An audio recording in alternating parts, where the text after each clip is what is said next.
Assalamualaikum, my dear respectable teachers, judge and HEXA'S authority, allow me best wishes and my lovely audience. I am Minhaj Rahman, invite to you of you today divided topic name hot weather is then cool weather. I am the third divided opposition team.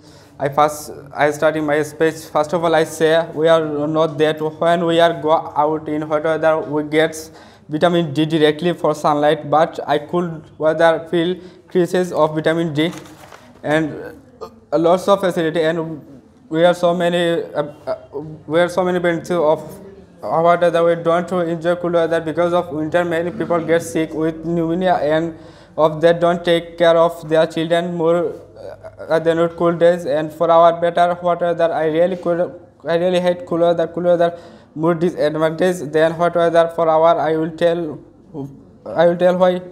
I will get to lazy things and I just to lie in my one and bed and the heater off turn off me and staying my home. I had a lot of care of a cloth, avoiding getting sick, fever, cold and itch. I like temperature from 27 degree and 18 Fahrenheit. It is good to go out for I don't have a where and about getting sick. I just need to drink water and eat some food on or will be sick. We are to beach, we wear fresh clothes and my skin doesn't dry to out, so I stay active.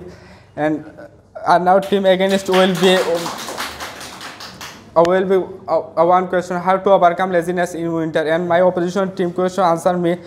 I always mean what other is best because of we are not a lot of vitamin D and that's our food. Thank you, sir.